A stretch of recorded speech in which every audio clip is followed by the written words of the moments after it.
আটকে রাখবেন। আপনারা দেশটাকে পরিকল্পিতভাবে ধ্বংসের দিকে নিয়ে যাচ্ছেন, আবার পরিকল্পিতভাবে ধ্বংস করতেছেন আপনারা। দিস ইজ টোটালি দেশটাকে টোটালি সেনাবাহিনী কিছু অফিসার আমি আপনাদের তো যাওয়ার নিষেধ করি না স্যার। হচ্ছে বাংলাদেশের সেনাবাহিনীকে আপনারা বিতর্কিত করতেছেন, সরাসরি ডিসক্রিমিনেশন করতেছেন আপনি। একেবারে সরাসরি। আমি পুরো সেনা প্রধানের সঙ্গে কথা বলবো, স্যার বলতে পারেন স্যার, হ্যাঁ আপনি কথা বলেন। কেন তো আমার গাড়ি আটকে রাখবেন কেন আপনি? আমি তো স্যার আপনাকে, না না আপনি তো আটকে রাখছেন। আমি তো স্যার আপনাকে যাইতে দিলাম স্যার, আমি তো আপনাকে আপনারা আমাকে একটু সহযোগিতা করবেন। আমার টোটালি সেনাবাহিনী এদেশের সম্পদ, এই সম্পদকে আপনারা বিতর্কিত করতেছেন আপনাদের ব্যক্তি স্বার্থে। স্যার একটু স্যার একটু স্যার ব্যক্তি স্বার্থে করতেছেন, ব্যক্তি স্বার্থে সরকারকে এই প্রশাসনকে আপনারা বিতর্কিত করতেছেন। একটু আমাকে সময় দিন স্যার। সময় দিন, মানে আরেকটুর জন্য একটা মোটরসাইকেলটা মেরে দিয়ে চলে গেছিল। এটা ডিসঅ্যাপয়েন্টিং সিচুয়েশন করে সারা দেশে খুব তাড়াতাড়ি আপনাদের জন্য দেশটা বিশৃঙ্খলা হবে, পুরো দেশটাই বিশৃঙ্খলা করতেছেন আপনারা।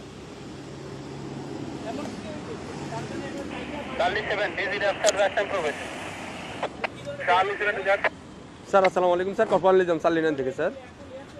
স্যার ওই যে সালিনানে দিয়ে প্রবেশ করে ওই যে সালিয়েট যে বাইরে হবে জামাত পদপ্রার্থী, ওনার সাথে গানম্যান আছে স্যার, আমি অ্যালাউ করলাম স্যার।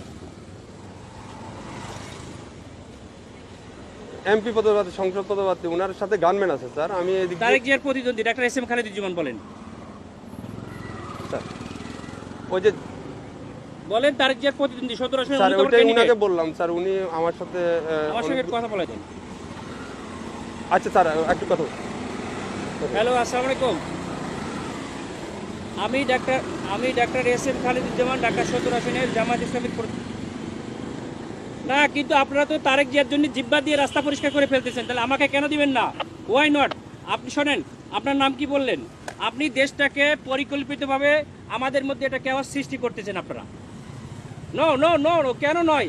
আপনারা দেশটাকে ধ্বংসের দিকে নিয়ে যাচ্ছেন এবং কিছু অফিসার নিজেদের ব্যক্তি স্বার্থ হাসিলের জন্য আমাদের সুপরিকল্পিতভাবে 5ই আগস্টের পরে আমাদের দেশটাকে আপনারা ধ্বংস করতেছেন, আমাদের দেশটাকে পুরো ধ্বংসের দিকে নিয়ে যাচ্ছেন আপনারা। আমি সেনা প্রধানের কাছে এটা কমপ্লেইন করতে চাই। আপনাদের অফিসারের সঙ্গে আমি কথা বলতে চাই। রয়েছে স্যার, বডি ক্যামেরা অন আছে স্যার। আমাদেরকে নিরাপত্তা দিচ্ছে, আমাদেরকে নির্বাচন কমিশন থেকে নিরাপত্তার জন্য দিচ্ছে গানম্যান, আবার আপনি আমাকে যাইতে দেবেন না কেন? স্যার আসসালামু আলাইকুম স্যার। অত্যন্ত সুপরিকল্পিতভাবে আমাদের দেশটাকে ধ্বংস করা হচ্ছে, খুবই পরিকল্পিতভাবে। স্যার বলছি স্যার। আমরা এটা নির্বাচন কমিশনকে জানাতে স্যার আসসালামু ভিডিও আলাইকুম করো, আমাদের গাড়িতে আটকেছে, তোমরা ভিডিও করো, এটা ভিডিও করো যে আমাদের গাড়িটা এখানে স্যার। সরি স্যার, এখানে ক্যামেরাম্যান ভিডিও করা যাবে না কেন? স্যার। আপনারা তো ভিডিও করছেন কেন? আমরা তো অধিকার আছে স্যার। কেন করবেন? আপনারা দেশটাকে পরিকল্পিতভাবে কেন ধ্বংসের দিকে নিয়ে যাচ্ছেন বাবা? স্যার বুঝতে অনেক পারছি মানুষ স্যার, রক্ত আমি দিয়েছে, আপনার কথা বুঝতে অনেক পারছি স্যার। মানুষ রক্ত দিয়েছে, আপনারা আর রক্ত নিয়েন না আল্লাহর রাস্তে। দেশটাকে সেনা প্রধান অত্যন্ত ঐতিহাসিকভাবে দেশটাকে এভাবে রক্ষা করছে। স্যার আমি তো আপনাকে যাইতে নিষেধ করি না স্যার, হ্যাঁ আমি তো আপনাকে বলছি আপনি যান স্যার, কিন্তু আমাদের ক্যান্টনমেন্টে গান নিয়ে অস্ত্র নিয়ে ঢুকা নিষেধ, এটা স্যার। তাহলে এটা আমরা আপনাকে কেন দিচ্ছি? ক্যান্টনমেন্টের জন্য না স্যার, ক্যান্টনমেন্টের জন্য আমরাই নিরাপত্তা দিচ্ছি পার আপনাকে হয়ে যাবো বলছি, আমরা তো পার হয়ে যাবো স্যার। এটা ঠিক আছে, ভিতরে আপনি আমরা তো পার হয়ে যাবো। আমার কথা ভিতরে কোনো প্রবলেম হয়ে থাকে তাহলে আপনার এই ড্রাইভারটা ক্যান্টনমেন্ট নেবে। আমার এরপরে কে দেখবে?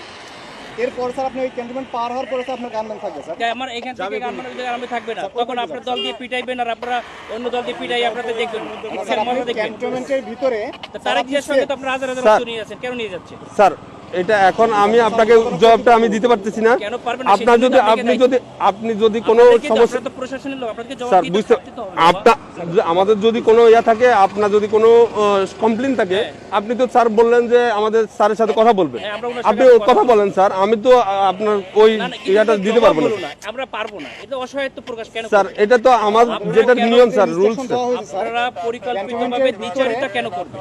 স্যার। এই জন্যই স্যার আপনি এই কমপ্লেইনটা করেন স্যার। আমি তো না না, সেটা কমপ্লেইন আপনারা কোথায় করবেন? আপনি তো বললেন যে সেনাপ্রধান স্যারের সাথে কথা বলবেন, হ্যাঁ, ইলেকশন কমিশনের সাথে কথা বলবেন। অথরিটি কি বলছে? আপনি কি করছে? বলছে স্যার গানম্যান নিয়ে অ্যালাউ নিষেধ স্যার। আপনার যেতে গেলে এমনিতে আমার কাছে সহযোগিতা করতে হবে স্যার। একটু সহযোগিতা করেন স্যার প্লিজ। না, সহযোগিতা না, আপনারা অত্যন্ত পরিকল্পিতভাবে দেশটাকে ধ্বংস করছেন, দেশটাকে রক্ষার দায়িত্ব আপনাদের। ফলো করছি তাই না? আপনারা স্যার আমরা তো পরিকল্পিতভাবে দেশটাকে ধ্বংসের দিকে নিয়ে যাচ্ছে। বুঝতে পারছি স্যার, এটা তো সুন্দরভাবে আমাদের দেশটাকে একটা কেওয়াস সৃষ্টি করতে যাচ্ছে মানে লেভেল একটা এজেন্ট হিসেবে, একটা পরিকল্পিত স্যার ক্যান্টনমেন্টে আপনি হয়তোবা জানেন কিনা জানি না, ক্যান্টনমেন্টে এই যে এই রুলস গুলা আপনাকে ফলো করতে হবে স্যার। আমরা স্যার ক্যামেরা এমন আছে স্যার, ক্যামেরাটা একটু অফ রাখতে হবে মোবাইলে আপনার ইয়াতে রাখেন। আপনার কথা বললেন, সমস্যা নাই স্যার। মোবাইল হাতেও রাখা যাবে না।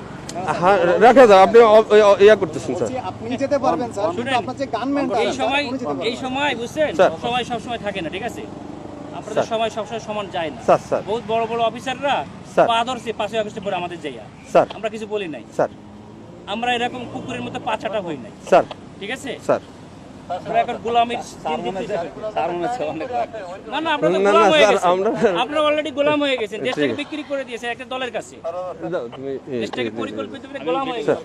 আমরা এখন কোথায় কমপ্লেন করব বলেন? স্যার আপনি আমাকে তো ব্যাক করতে হবে। আমি অস্ত্র স্যার যাই ওই পাশে যাই, আপনাদের পিটানি খাবো আমি?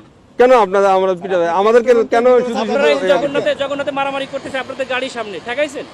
স্যার এটা তো আমাদের তো বাইরের এরিয়া, এটা সিভিল এরিয়া, এটা তো এখন আমি সিভিল বাইরে এরিয়া। যেয়ে কি করবো? তাহলে আমার গাড়ি নিয়ে এখন ব্যাক করে দিন, আমি ব্যাক খেতে চলে যাই। স্যার ঠিক আছে স্যার। স্যার